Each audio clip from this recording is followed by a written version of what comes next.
যে আমরা আসলেই আল্লাহর ক্ষমা ভিক্ষা চাচ্ছি। আর একদিকে আপনারা যদি শুধু এই ধরনের আয়াতই পড়েন, তবে আপনি পুরোপুরি বিষণ্ণগ্রস্ত হয়ে যাবেন যে যাই করি না কেন কিছুই যায় আসে না। আমি জানিও না বিচার দিবসের দেয়ালটি কি ঠিক দিকে থাকবে নাকি ভুল দিকটায়। আমি জানি না আমার তাওবা কি আসলে আন্তরিক নাকি কৃত্রিম। আমি জানি না। তাহলে কিভাবে জানতে পারি? কোরআনের একটি স্থান নিয়ে এত এত আলিম কথা বলেছেন, কোরআনের এত এত স্পেশালিস্ট মুতাদাব্বিরিন এটা নিয়ে কথা বলেছেন যে এই স্থানে আল্লাহর ক্ষমাপ্রাপ্তির বিষয়টা সবচাইতে বিস্তারিতভাবে আলোচনা করা হয়েছে। ইসলামে ক্ষমার দর্শনের পুরো বিষয়টি ব্যাপকভাবে একটি স্থানে আলোচিত হয়েছে। এটা হচ্ছে সূরাতুজ জুমার। আর আমি এখান থেকে কিছু জিনিস প্রথমে আমার নিজের জন্য, এরপর সবার উদ্দেশ্যে আলোচনা করছি।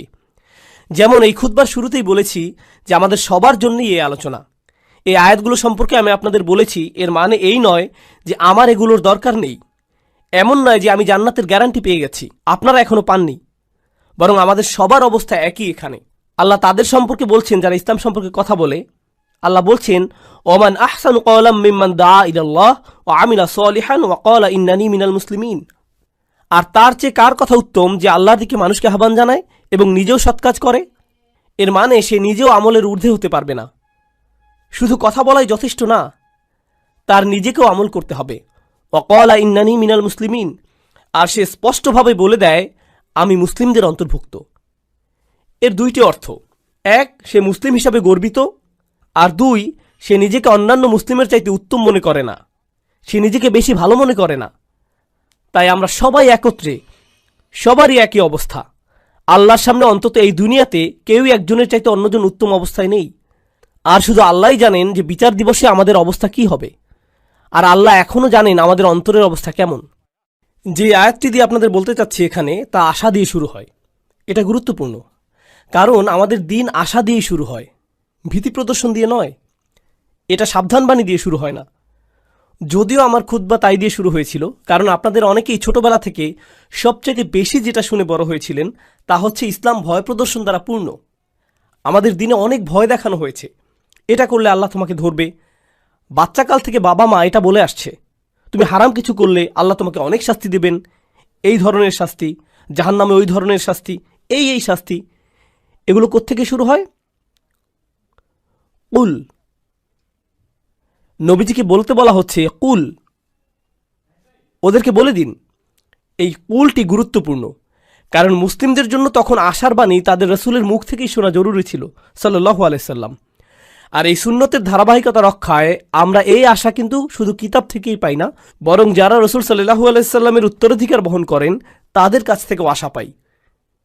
এই লিগাসি বহনকারী হিসাবে আপনি আমি, আমাদের উচিত ছিল অন্যদের আশার বাণী শোনানো। এই কুল শব্দের মধ্যেই, এই কুল শব্দটির মধ্যেই এই বিষয়টা সন্নিহিত। কুল ইয়া ইবাদিয়াল্লাযীনা আসরাফু আলা আনফুসিহিম। তাদেরকে বলে দিন আমার বান্দারা, আমার দাস, আমার বান্দা যারা নিজেদের বিরুদ্ধে চলে গিয়েছ। আরবিতে ইসরাফ মানে সীমা অতিক্রম করা, উচিতের বাইরে চলে যাওয়া। যদি আপনি বেশি খেয়ে খাবার গলা পর্যন্ত চলে এসেছে এমন অবস্থা হয়, তাহলে আপনি খাদ্য গ্রহণে ইসরাফ করেছেন, বেশি খেয়ে ফেলেছেন। যেখানে বেশি খরচ করা উচিত নয় সেখানে অতিরিক্ত খরচ করে ফেললে আপনি খরচই ইসরাফ করেছেন। প্রতিশোধ নিতে গিয়ে কারো উপরে চরের বিপরীতে যদি 10 গুণ চর দিয়ে বসেন, তাহলে আপনি প্রতিশোধ গ্রহণে ইসরাফ করলেন। ইসরাফ মানে বাড়াবাড়ি করে ফেলা। আল্লাহ বলছেন আমার বান্দারা যারা নিজেদের বিরুদ্ধে বাড়াবাড়ি করে ফেলেছ, তারা অনেক ক্ষেত্রে যা করার তার চাইতে বেশি করে ফেলেছে। কিন্তু আল্লাহ বলেননি ইসরাফ কোন ক্ষেত্রে, সম্পদের ইসরাফ নাকি কথাবার্তার ইসরাফ নাকি গাফলতির ইসরাফ। ইসরাফটা কিসের এখানে, বাড়াবাড়ি কোথায় হয়েছে? আল্লাহ এটা নির্দিষ্ট করেননি, কারণ আমরা অনেক কিছুতেই বাড়াবাড়ি করি। আপনি অতিরিক্ত অলস হতে পারেন, আপনি বাড়াবাড়িভাবে রাগী হতে পারেন, আপনি অতিরিক্ত লোভী হতে পারেন, আপনি অনেক কিছুতেই বাড়াবাড়ি করতে পারেন, অনেক কিছুতে অতিরিক্ত করতে পারেন। আর আল্লাহ বলছেন তোমরা যেই বাড়াবাড়ি করে ফেলেছো নিজেদের বিরুদ্ধে, এটা আরেকটা জিনিস। আল্লাহ কিন্তু বলতে পারতেন ইয়া ইবাদিয়াল্লাযীনা আযলামু, যারা পাপ করেছ, যারা ইরতাকাবু সাইয়্যাতু, পাপ কাজ সংগ্রহ করেছ। না, বরং বললেন আসরাফু আলা আনফুসিহিম। এটা কি ইঙ্গিত দিচ্ছে? ইসরাফ হয় যখন কেউ নিজের জন্য বেশি বেশি চায়, আর নিজের জন্য বেশি চাবার কারণে আপনি ভাবছেন এটার ফলে আপনি বেশি কিছু পাবেন। আর আল্লাহ এই আয়াতের বাস্তবতা বলছেন, তিনি বললেন আসরাফু আলা আনফুসিহিম। তিনি লি আনফুসিহিম বলেননি, তিনি বলেছেন তোমরা নিজেদের বিরুদ্ধে বাড়াবাড়ি করেছ, নিজের জন্য করনি। তুমি ভাবছিলে তুমি গিয়ে সীমা অতিক্রম করেছ, কারণ এতে তোমার জন্য কিছু থাকবে। কিন্তু বাস্তবতা হলো প্রত্যেকবার এমনটা করার সময় এটা তোমার বিরুদ্ধেই গিয়েছে। আলা আনফুসিহিম লা তাকনাতু মির রহমাতিল্লাহ। তুমি যদি এটা মেনে নাও, আর আমি যদি মেনে নেই যে আমরা কিছু জিনিস বাড়াবাড়ি করেছি, কিছু জিনিসের সীমা অতিক্রম করেছি, তাহলে আল্লাহ বলছেন কোনোভাবেই আশাহত হয়েও না। এটা হলো সিদ্দাতুল ইয়াইস আল কুনুত। সিদ্দাতুল ইয়াইস, প্রচণ্ড হতাশা, খুবই বিষণ্ণতা। এখানে কি শিখতে পারছি? গুনাহ, মন্দ কাজ, এগুলো আমাদেরকে হতাশ করে দেয়। তারা এমন অনুভূতি আনে যে আল্লাহ তো আর আমাকে ক্ষমা করবেন না, আমার অবস্থা তো খুব খারাপ, তাই না? ক্ষমা চাবার অর্থটাই বা আর কি? আমি কি করছি জানেন? আমি কি কি কাজ করি সেগুলো জানেন? আপনি না জানলেই ভালো ভাই, আমি খুবই খারাপ। আর এই সময় ভাবছেন, এই সময় এসে ক্ষমা চাবার মানেটাই বাকি। আর আল্লাহ জানেন এই চিন্তাগুলো ওসব মন্দ কাজের থেকে উৎপন্ন হয়। আবার কেউ বলে ক্ষমা চাও নিয়ে আমি আর ভাবতে পারবো না। আসলে যারা ভালো মানুষ তারা তো ইস্তেগফার ইত্যাদি করে, আমি তো অনেক অনেক খারাপ কাজের মধ্যে জড়িত। তাছাড়া এসব থেকে দূরে থাকবো সেটাও না, একেবারেই আশাহীন হয়ে যাও। তাছাড়া এসব থেকে দূরে থাকবো সেটাও আপাতত হচ্ছে না। আল্লাহ বলছেন লা তাকনাতু মির রহমাতিল্লাহ। নিজেদেরকে আলাদা করে ফেলো না, আশাহত হয়েও না, একেবারেই আশাহীন হয়ে যেও না আল্লাহর ভালোবাসা, যত্ন আর ক্ষমা থেকে। আল্লাহ তোমাকে ভালোবাসা বন্ধ করেননি, তোমার খেয়াল রাখাও বন্ধ করেননি। এমন কখনোই না যে আল্লাহ তোমার প্রতি ক্ষমা দেখাতে আর আগ্রহী নন, এমন কিছুই না। আপনি নিজেকে বলেন আল্লাহ মনে হয় আমাকে শাস্তি দিতেই চান। না, এটা আপনার ধারণা, আল্লাহ বলেননি, আপনিই বলছেন। আল্লাহ কোরআনে কখনোই বলেন না যে আপনাকে শাস্তি দিতে চান, বরং তিনি উল্টোটাই বলেন মা ইয়াফআলুল্লাহু বিআযাবিকুম। আপনাকে শাস্তি দিয়ে আল্লাহর কী লাভ? তিনি কেন শাস্তি দেবেন আপনাকে? হুবহু এটাই বলেছেন আল্লাহ। দেখুন, কিছুদিন আগেই অসাধারণ এক হাদিস পড়েছি, এটা আমার দৃষ্টিভঙ্গি একেবারেই বদলে দিয়েছে। আপনাদেরকে এটা আগেও বলেছি যে আল্লাহ আমাদের সকলের জন্যই জান্নাতে ঘর বানিয়েছেন, প্রত্যেকটি মানুষের জন্যই, মুসলিম বলেন অমুসলিম বলেন সবাই, আমাদের প্রত্যেকের জন্যই জান্নাতে একটি বাড়ি বানানো আছে, আমাদের জন্যই অপেক্ষা করছে। একটি পরিবার অপেক্ষা করছে সেখানে। কেউ কেউ পরিবার বলতে বোঝেন যে তিনি আপনার আর আপনার পরিবারের জন্য জান্নাতের গ্যারান্টি আগেই দিয়ে রেখেছেন। শুধু কিছু মানুষ যেতেই চায় না, কিছু মানুষ জান্নাতেই যেতে চায় না, আর তাই জান্নাতে অনেক খালি বাসা পড়ে থাকবে যখন মানুষজন যাবে। আর আল্লাহ বলছেন এই ঘরগুলো উত্তরাধিকার হিসেবে মুমিনদেরকে দেয়া হবে। উলাইকা হুমুল ওয়ারিসুন, সেগুলোকে মুমিনদের জন্য উত্তরাধিকার হিসেবে দেয়া হবে। যারা নিজের পরিবার সহ জান্নাতে আনন্দ করতে চায়নি তাদের ঘর। আল্লাহ কোরআনে বলছেন আল্লাযীনা খাসিরু আনফুসাহুম ওয়া আহলিহিম ইয়াওমাল কিয়ামাহ, যারা নিজেদের আর নিজেদের পরিবারকেও হারিয়ে ফেলেছে বিচার দিবসে। নিজের পরিবারকে কিভাবে বিচার দিবসে হারিয়ে ফেলে? কারণ পরিবার তো অপেক্ষাই করছিল, পরিবার তো জান্নাতেই ছিল, সুন্দর এক জীবন তো ছিল ওখানে। তাই আল্লাহ আযজা ওয়া জাল্লা এই আয়াতে বলছেন ইন্নাল্লাহা ইয়াগফিরুয যুনুবা জামিআ। দয়া করে খোলা কানে এই আয়াতগুলো শুনুন। রমজানের আর যে কয়দিন বাকি আছে সেগুলোর সুযোগ নিন, নিজেদের জন্য আর আপনার পরিবারের জন্য হলেও। ইন্নাল্লাহা ইয়াগফিরুয যুনুবা জামিআ, আল্লাহ ক্ষমা করে দিবেন সমস্ত গুনাহ, সব একত্রেই। আর এটা কোরআনের একটা মিরাকল। কোরআনের সবচেয়ে বড় উপহারগুলোর একটি এই যে আল্লাহ বলেছেন জুনুব, তিনি সাইয়্যাত বলেননি। কারণ আরবিতে সাইয়্যাত হলো গুনাহ, আর জুনুব তার চাইতে ছোট। আর আল্লাহ বলছেন তিনি ছোটগুলোকেও ঢেকে রাখবেন। আসলে ছোটগুলোর নাকচ করা বড়গুলোকেও অন্তর্ভুক্ত করে ফেলে। যেমন আল্লাহ যদি বলেন আমি তোমার বড় গুনাহগুলো মাফ করে দেব, এর মানে তিনি ছোট গুনাহগুলো হয়তো বাদ দেবেন। তিনি বলছেন আমি তোমার ক্ষুদ্রতম গুনাহটিকেও ক্ষমা করব, তোমার আমলনামা এতই পরিষ্কার করে দেব যে তাতে একটুও দাগ থাকবে না, সব কিছু চলে যাবে জামিআন, সব কিছু একত্রেই। ইন্নাহু হুয়াল গফুরুর রহিম, কোনো সন্দেহ নেই তিনিই একমাত্র যিনি প্রচণ্ডভাবে ক্ষমাশীল, প্রচণ্ড ক্ষমাশীল তিনি। আর তিনি সর্বক্ষণই প্রেমময়ী, সর্বক্ষণই করুণাময়, সর্বক্ষণই যত্নশীল। এটাই ক্ষমার ব্যাপারে প্রথম বার্তা দেবার কথা ছিল। আল্লাহ সব কিছু মাফ করে দিতে প্রস্তুত, আল্লাহ আপনার সব কিছু একেবারে নতুন করে শুরু করতে প্রস্তুত। তবে সেটাই কিন্তু একমাত্র নয়। কেউ এই আয়াত পড়ে ভাবল এটাই আয়াতটির বার্তা। না না না না, দেখুন আমের বা নির্দেশ কিন্তু এখনো চলছে। তাই পরের আয়াতটি পড়ার পদ্ধতি হল উল ইয়া ইবাদিয়াল্লাযীনা আসরাফু আলা আনফুসিহিম আনিবু ইলা রাব্বিকুম। এটা ঠিক এমনই, এভাবেই বোঝানো হচ্ছে। এর মানে হলো, আমার বান্দারা, এখন যেহেতু জানো যে আমি সব কিছুই ক্ষমা করে দেব, আমার কাছে ফিরে আসো, নিজের মালিকের কাছে ফিরে আসো। এই বার্তার পরের অংশে এটাই। ক্ষমার আলোচনা ওখানেই শেষ হয়নি, তার কাছে ফিরে আসুন। তিনি বলছেন, আমি ক্ষমা করতে প্রস্তুত, কিন্তু আমার ক্ষমা বিনামূল্যে নয়। এটা অর্জন করতে তোমাকে কিছু একটা করতে হবে। আমার কাছে ফিরে আসো। আনিবু ইলা রব্বিকুম, নিজের অন্তর তোমার রবের দিকে ফিরিয়ে দাও। আমার কাছে ফিরে আসো। আনিবু ইলা রব্বিকুম, নিজের অন্তর তোমার রবের দিকে ফিরিয়ে দাও। দেখুন, আরবিতে তওবা আক্ষরিকভাবেও হতে পারে। আল্লাহর দিকে অন্তর ফিরে আসা তওবা হয়, আবার শারীরিকভাবে ফিরে আসাকেও তওবা বলা যেতে পারে।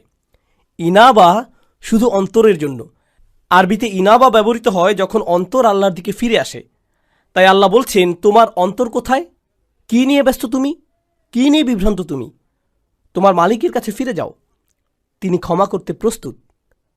ওয়াসলিমুলাহু, এরপর তিনি বলছেন, যেহেতু তোমার অন্তর আমাকে দিয়েছ, এখন তোমার সত্তাকেও আমার প্রতি সমর্পণ করো। ইসলামে থাকো, নিজেকে সমর্পণ করো, মান্য করতে প্রস্তুত হও। ওয়া আসলিমুলাহু মিন ক্বাবলু আন ইয়াতিয়াকুমুল আযাব সুম্মা লা তুনসারুন। শাস্তি আসার পূর্বেই, এরপর আর সাহায্যপ্রাপ্ত হবে না। এখন আল্লাহ শাস্তির কথা বলেছেন। এমন না যে আয়াতে শাস্তির কথা নেই, আছে। কিন্তু শুরু হয়েছে কি দিয়ে? শুরু হয়েছে উৎসাহ দিয়ে, যে দেখো আমি সব ক্ষমা করতে প্রস্তুত, কোনো শাস্তিই তোমাকে দেয়া হবে না। তুমি যদি চাও তবে আমার কাছে ফিরে আসো, নিজেকে আমার কাছে সমর্পণ করে দেওয়া উচিত তোমার। আর তাড়াতাড়ি করো এটা। এমন ভেবো না যে অনেক সময় হাতে আছে। এমন লোকদের অন্তর্ভুক্ত হয়েও না বিচার দিবসে যাদেরকে বলা হবে তারা বাস্তুম। ভেবেছিলে তোমাদের হাতে অনেক সময়, যে দেরি করলেও হবে, তাই না? এটা যেন ফি মাআনাতা আখারতুম, তুমি বিলম্ব করেছিলে, অনেক সময় আছে আরো, থাকুক, বাদ দাও।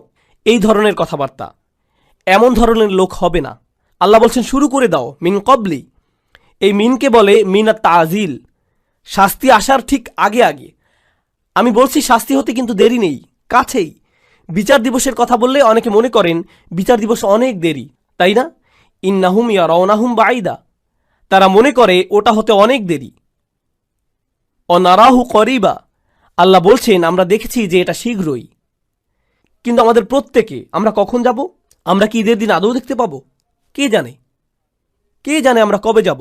কে জানে মৃত্যুর ফেরেশতার কাছে আল্লাহ কি লিখে দিয়েছেন? আমরা পার্কিং লট পর্যন্তও কি যেতে পারবো? কে জানে? আমরা কেউ জানি না।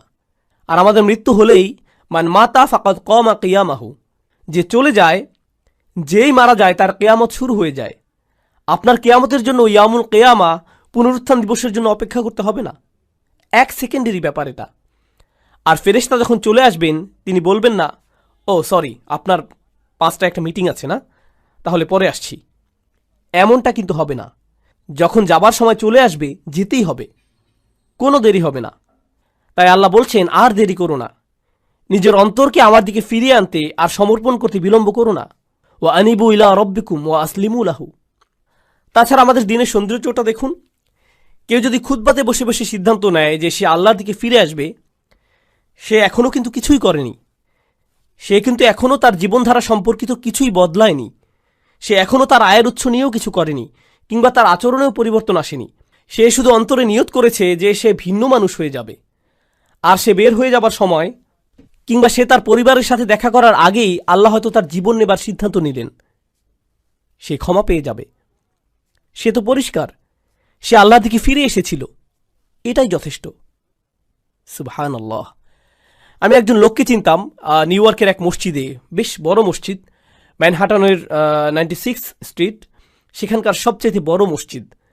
আর এটার সামনেই বিশাল বড় একটা অ্যাপার্টমেন্ট কমপ্লেক্স। সেখানে এক হিন্দু লোক বাস করত। মসজিদটাও সেখানে যুগ যুগ যাবৎ ছিল। সে প্রতিদিন সেই দিক দিয়ে যেত আর শুনত, কারণ তারা মাইকে আজান দিত। তো তিনি আজান শুনতেন, সবসময় সেটা শুনতে পেতেন। 96 বছর বয়স। মসজিদে এসে বললেন, আমি মুসলিম হতে প্রস্তুত। 96 বছর বয়স। শাহাদা পাঠ করলেন। 2 দিন পর মারা গেলেন। 96 বছরের শিরক, 96 বছরের গাফলা, এরপর তিনি আল্লাহর কাছে ফিরে এলেন, সেটাই যথেষ্ট হয়ে গেল। সব পাপ মুছে ফেলা হলো, সকল মন্দ কাজকে ভালো কাজে পরিণত করে ফেলা হলো তার জন্য। ইন্না লিল্লাহি ওয়া ইন্না ইলাইহি রাজিউন। এটাই আল্লাহর দয়া, কারো প্রতি এটাই আল্লাহর ভালোবাসা যে চলে যাবার পূর্বেই আল্লাহ তাদের ফিরে আসতে দেন। ওয়া আনিবু ইলা রব্বিকুম। এটা শুধু অমুসলিমদের প্রতি আহ্বান নয়, আমাদের জন্যও। আমাদেরও আল্লাহর কাছে ফিরতে হবে। এমন মনে করবেন না যে আমি শুধু খুব আধুনিকতাবাদী লিবারেলদের উদ্দেশ্যে কথাগুলো বলছি, এখানকার ধার্মিকদের উদ্দেশ্যে বলছি না, হিজাব সহ বোন কিংবা দাড়িওয়ালা সেই ভাইটির উদ্দেশ্যে না, না না না, সবার উদ্দেশ্যেই বলছি। আল্লাহ কিন্তু বিচার দিবসে আমাদের চেহারা দেখবেন না, আল্লাহ দেখবেন আমাদের অন্তরে কি আছে। আমাদের দেখতে কিছু করতে বেশি ধার্মিক ধার্মিক মনে হয়, তার মানে এই নয় যে আমরা অন্যের চাইতে ভালো অবস্থানে আছি, এটা শুধু আল্লাহই ভালো জানেন। ওয়া আসলিমু লাহু মিন ক্বাবলু আন ইয়াতিয়াকুমুল আযাব সুম্মা লা তুনসারুন। অত্তাবিউ, আদেশ এখনো চলছে। তোমাদের মধ্যে যারা পাপী, অত্তাবিউ আহসানা মা উনজিলা ইলাইকুম মির রাব্বিকুম। কি যে সুন্দর! আল্লাহ বলছেন, তোমাদের যা দেয়া হয়েছে তার সর্বোত্তমটি অনুসরণ করো, তোমাদের প্রতি নাজিলকৃতর মধ্যে সর্বোত্তমটি। এর অর্থ কি হয়? এর অর্থ হলো কোরআন।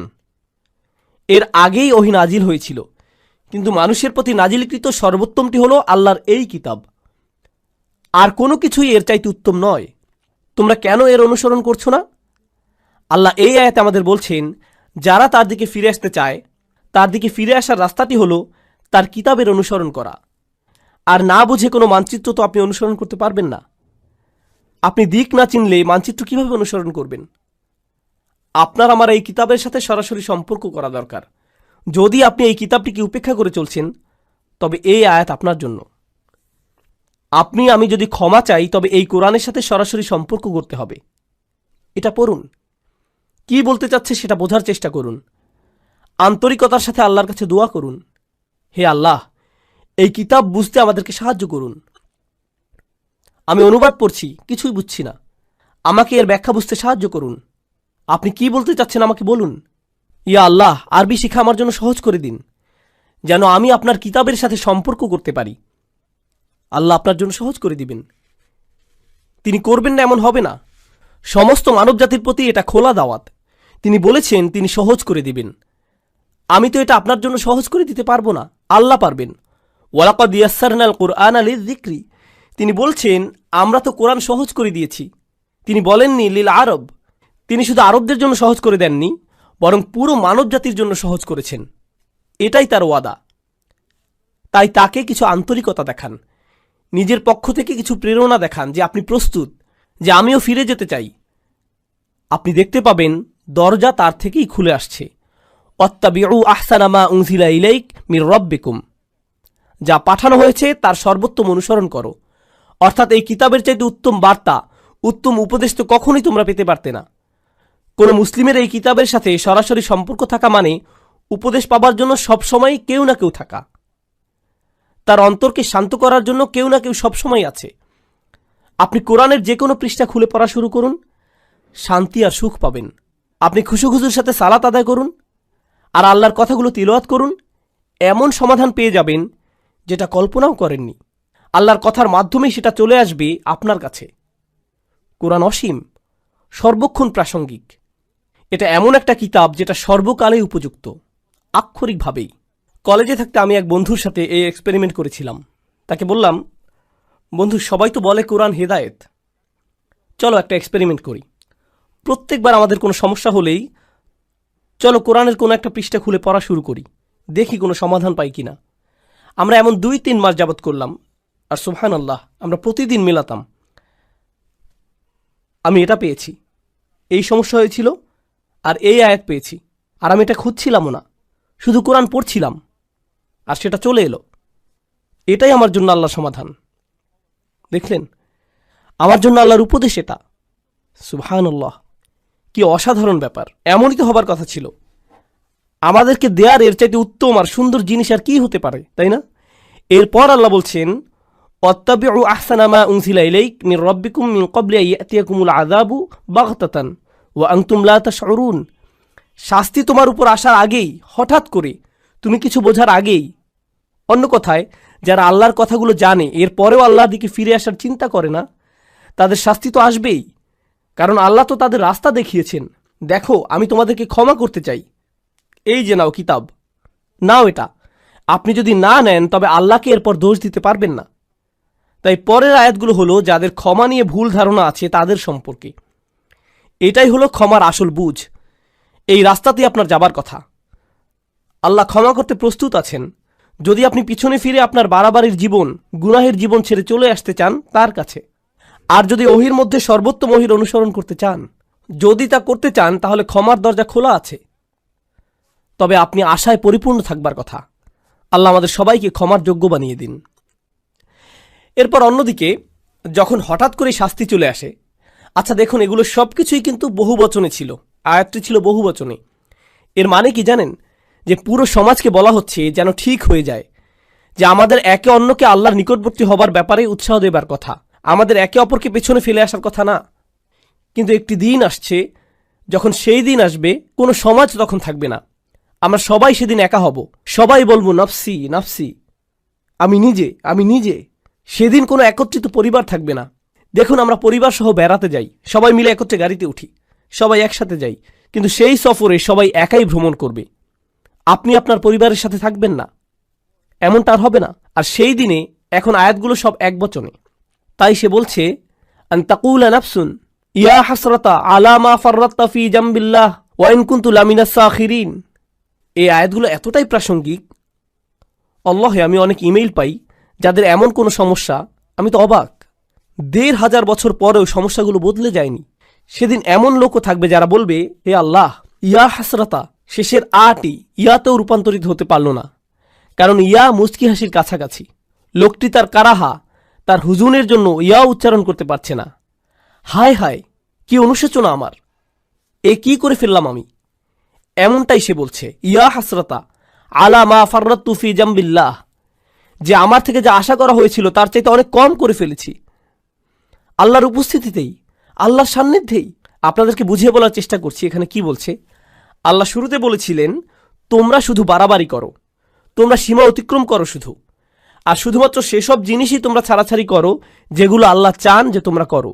এটাকে বলে তাফরিদ, প্রত্যাশা থেকে কম করা। আর ওই লোকটি, আয় হায়, আমি প্রত্যাশা থেকে কম করে ফেলেছি, ঠিক আল্লাহর সংস্রবে থেকেই। আর আল্লাহর সংস্রব মানে কি? ফি জামবিল্লাহ। কুরআন বলছে ওয়াসাহিবিহি বিল জাম্ব, যে আপনার পাশেই বসে আছে। জাম্ব মানে আল্লাহর ঠিক সাথেই। আপনি মসজিদের কাছেই থাকতেন, আপনি মুসলিমদের পাশেই বসে আল্লাহর কিতাব থেকে উপদেশ শুনতেন, আপনি কোরআনের তেলাওয়াতও শুনতে পেতেন, আপনার পরিবারের লোকেরা আপনাকে নসিহত দেওয়ার চেষ্টা করত, আর সবাই আপনাকে এভাবে আল্লাহর সংস্রব দিত। আল্লাহর সংস্রব মানে প্রথমত আল্লাহ নিজেই নিকটবর্তী, ফাইন্নী করিব। দ্বিতীয়ত যারা আপনাকে আল্লাহ স্মরণ করিয়ে দিত তাদেরকে দূরে ঠেলে দিতেন। আরে যা করছি যাও তো, আরে যা করছি করতে দাও তো, আমি কি করব তোমাকে বলতে হবে না, উপদেশ দেওয়া বন্ধ করো, আমার দরকার নেই উপদেশের, আমি ঠিক আছি, ভালোই আছি, আমার বাণী শোনার দরকার নেই এখন। লোকটি বলছে, হায় হায়, কি করলাম আমি কিভাবে শৈথল্য করলাম, আমি সহজেই উতরে যেতে পারতাম। এরপর সে কারণ দর্শাচ্ছে।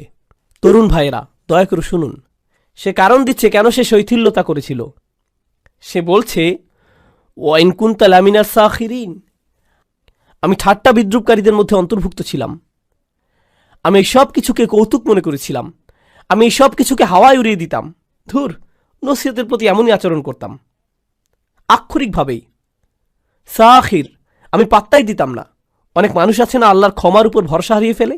এই আয়াত তার পরের ধাপ বলছে, এটা যারা ক্ষমাকে পাত্তাই দেয় না তাদের কথা বলছে। তারা মনে করে এসব মজা, কিসের জন্য ক্ষমা? ও বিচার দিবস, আচ্ছা, এটাকে তারা গুরুত্বই দিত না। এখন এই লোক বিচার দিবসে দাঁড়িয়ে চিৎকার করছে, হে আল্লাহ, কিভাবে আমি এটাকে পাত্তা না দিয়ে থাকলাম, এটাকে কেন কৌতুক মনে করলাম। এরপর দ্বিতীয় ধরনের লোক, আও তাকুলা লাউ আন্নাল্লাহ হাদানি, দ্বিতীয় ধরনের লোক বলছে, ইস, যদি আল্লাহ আমাকে হেদায়েত দিতেন। এটা আল্লাহর দোষ। তিনি যদি আমাকে হেদায়েত দিতেন তাহলে লাকুনতা মিনাল মুত্তাকিন, তাহলে আমি মুত্তাকিদের অন্তর্ভুক্ত হতাম। আল্লাহ সিদ্ধান্ত নিয়েছিলেন যে আমি বিদ্রুপকারী হব, আল্লাহরই সিদ্ধান্ত যে আমি নামাজ পড়িনি। আল্লাহ ঠিক করেছিলেন যে আমি অলস থাকব, তিনি ঠিক করেছিলেন আমি বদরাগী হব। এটা তো আমার দোষ না, এটা আল্লাহর দোষ। এটাও সে বিচার দিবসে বলছে। সে এই দুনিয়াতে মিথ্যুক ছিল, আখিরাতেও মিথ্যুক। তুমি আল্লাহর উপরে চাপিয়ে দিচ্ছ। হ্যাঁ, যেন সব দোষ তারই, যেন তারই সব দোষ, যেন তোমার কোনোই দোষ নেই। সুবহানাল্লাহ, এটা তো অন্য কারোর জন্য করো না। কেউ রাস্তায় তোমাকে আটকে দিল, আল্লাহর দোষ। এই লোক, সে তো গাড়ি চালাতেই জানে না, দেখে চালাতে পারে না, তাকে ফাইন করা উচিত। তাকে কেন দোষ দিচ্ছ? নিজেকে তো দোষ দাও না, তাই না? আপনি কোনো গ্রোসারি দোকানে গেলেন, ক্যাশ রেজিস্টারে গিয়ে টাকা পরিশোধ করছেন। এখন সেই লোক টাকা ফেরত দিল না, 10 টাকা ফেরত পাবেন আপনি, সেটা সে দিল না। এই যে আমার 10 টাকা কই? সে বলল, এটা তো আল্লাহর দোষ, আল্লাহ ঠিক করেছেন আপনি টাকাটা পাবেন না। কি বলছেন আপনি? আমার 10 টাকা ফেরত দিন। অন্য মানুষদের কাজে তাদেরকে দোষ দিতে আপনি ঠিকই জানেন, কিন্তু যখন নিজের বিষয় আসে তখন বলেন, না না না, আল্লাহ সিদ্ধান্ত করেছেন যে আমি মন্দ কাজ করব। আসলেই মুনাফিক। এভাবেই চলবেন আপনি? এই অজুহাতের পেছনেই লুকাবেন আপনি? এই কথা বিচার দিবসেও বলছেন? আমি তো মুত্তাকিই হতাম যদি আল্লাহ হেদায়েত দিতেন। তিনি আমার গোমরাহির সিদ্ধান্ত নিয়েছেন, পুরোটাই আমার তাকদীর। আও তাকুল আহিনা তারাল আযাব লাউ আন্না লি কাররাতান। এরপর যখন সে শাস্তি দেখতে পেল, বলল, আচ্ছা আচ্ছা আচ্ছা, ঠিক আছে, আসলে আমারই দোষ, আমি মানছি। যখন সে শাস্তি দেখতে পেল, আমাকে আরেকটি সুযোগ দিন। লাউ আন্না লি কাররাতান, যদি আমি আরেকটি সুযোগ পাই, ফা আকুনা মিনাল মুহসিনিন, আমি তবে শুধু মুসলিম না, শুধু মুমিন না, আমি মুহসিনিনদের অন্তর্ভুক্ত হয়ে যাব। মুহসিনের সংজ্ঞা কি? আল্লাহর ইবাদত করা যেন তাকে দেখতে পাচ্ছেন। এখন আল্লাহ শাস্তি দেখার পর সে বলছে, আমি আল্লাহর ইবাদত করব যেন শাস্তি দেখতে পাচ্ছি, আমার ইহসান থাকবে, আমি প্রস্তুত। ইয়া আল্লাহ, আমাকে একবার ফেরত পাঠান, আমি খুব ভালো হয়ে যাব, আমি বদলাতে একদম রাজি আছি, শুধু একটা সুযোগ দিন, আপনি তো আর রহমান, আমাকে তো সুযোগ দিবেন। এই ধরনের কথাগুলো মানুষেরা বলবে, এসব অজুহাত তারা দেবে, কারণ ক্ষমা পাওয়ার মানে কি তারা বুঝতেই পারেনি। আর আল্লাহ তাদের কি উত্তর দেবেন? খুতবা শেষ করতে করতে বলছি, বালা, না না না, বরং উল্টো। প্রথম যেই লোকটি বলেছিল, ইয়া আল্লাহ, আমার শৈথল্য হয়ে গিয়েছে, আমি দুঃখিত, না, আপনার দুঃখিত হওয়াতে কিছু যায় আসে না। দ্বিতীয় লোকটি যে বলল, যদি আল্লাহ আমাকে হিদায়ত দিতেন তবে আমি ঠিক থাকতাম, আল্লাহ বলছেন এই যুক্তি এখানে চলবে না। বালা, ইয়া আল্লাহ, আমাকে আরেকটি সুযোগ দিন, এবার ঠিকই ভালো হয়ে যাব, সত্যি বলছি, এবার সব কিছু ঠিকঠাক মতো করব, খুবই গুরুত্ব সহকারে করব, আর ঠাট্টার পাত্র বানাবো না এবার। আল্লাহ বলছেন, না, সেই সময় শেষ। আমি তোমাকে বার্তা পাঠিয়েছিলাম যে আমি সব মাফ করে দেব, কিন্তু তুমি পাত্তা দাওনি, তুমি ছুঁড়ে ফেলেছিলে, সেই আমন্ত্রণে থুতু দিয়েছিলে, তুমি এটাকে কৌতুক ভেবেছিলে, সেটা তোমার দোষ, সব তোমার দোষ। আল্লাহ বলছেন, বালা, কদ জাআতকুম আয়াতি, আমার আয়াত এসেছিল তোমার কাছে, আর এটা এক বচনে। এর মানে কি জানেন? ওহী রাসূলুল্লাহ সাল্লাল্লাহু আলাইহি সাল্লামের কাছে এসেছিল, কোরআন তার কাছে এসেছিল, আর তার মাধ্যমে আপনাদের সবার কাছে আলাদা আলাদা করে। আল্লাহ বলছেন, যা আতকা আয়াতি, যা আতকা আয়াতি, আমার আয়াত তোমার কাছে এসেছিল, আর তোমার কাছে, আর তোমার কাছে। আর এটা আতাতকা আয়াতিও নয়, বলছে যা আতকা আয়াতি। যা মানে অনেক দূর থেকে আসা। আমি সপ্ত আসমান থেকে কোরআন পাঠিয়েছিলাম, অগণিত ফেরেশতা সহ পাঠিয়েছিলাম আল্লাহর শেষ রসুল সাল্লাল্লাহু আলাইহি সাল্লামের কাছে। তিনি রক্তাক্ত হয়েছিলেন যেন তুমি একদিন কোরআন পড়তে পারো, আমরা যেন কোরআন তেলাওয়াত করতে পারি। এজন্য মানুষ জীবন দিয়েছে, মানুষ জীবন বিকিয়ে দিয়েছে, যেন একদিন মানুষ লা ইলাহা ইল্লাল্লাহ বলতে পারে, যেন একদিন কিতাবটি খুলে ফাতিহা পড়তে পারি।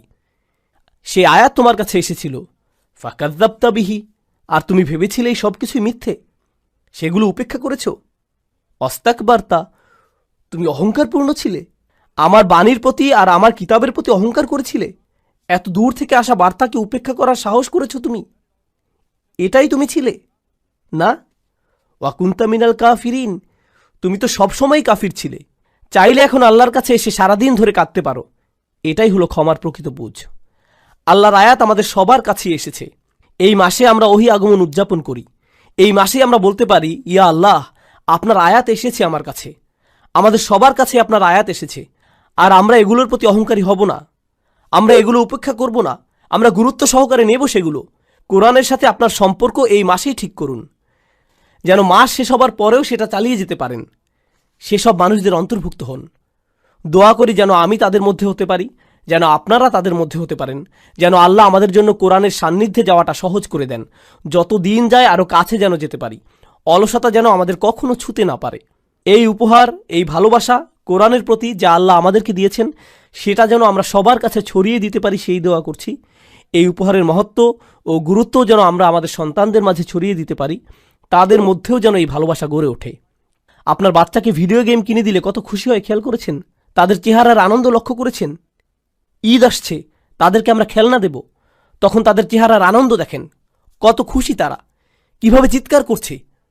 এটাকে আরবিতে ফারাহ বলে। আল্লাহ কোরআন সম্পর্কে বলছেন, ফাবিযালিকা ফালিয়াফরাহু। এই কোরআনের কারণেই তোমাদের উচিত খুশিতে উৎফুল্ল হওয়া। কোথায় সেই খুশি? কোরআন নিয়ে সেই আনন্দ কোথায়?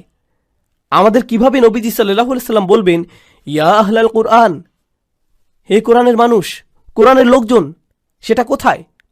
আজকেই ঠিক করার সময়। কালকের জন্য অপেক্ষা করবেন না, আজ রাতের জন্য অপেক্ষা করবেন না। কোরআনের মানুষ হয়ে যান, আল্লাহর নিকটবর্তী হবার মতো মানুষ হয়ে যান, তার ক্ষমা অর্জন করে নিন, তার আমন্ত্রণ গ্রহণ করুন। আল্লাহ যেন আমাদের সবাইকে তার ক্ষমা, তার ভালোবাসা, তার করুণার যোগ্য বানিয়ে দিন। যেন আল্লাহ আয্যা ওয়া জাল্লা আমাদের সবাইকে, আমাদের সন্তানদেরকে, আমাদের পিতামাতা, আমাদের আত্মীয়দের তার জান্নাতে প্রবেশ করিয়ে দিন। আল্লাহ আয্যা ওয়া জাল্লা যেন সকল মুসলিমদের সকল ভুল মাফ করে দেন। আল্লাহ আয্যা ওয়া জাল্লা যেন সমস্ত রোজা, সকল ইবাদত কবুল করে নেন, এমনকি যেগুলো ভুলে ভরা, অলসতায় ভরা, সেগুলোও আল্লাহ যেন আমাদের সবাইকে তেমন বানিয়ে দিন। বিচার দিবসে তার ছায়ার নিচে দাঁড়ানোর তৌফিক দিন।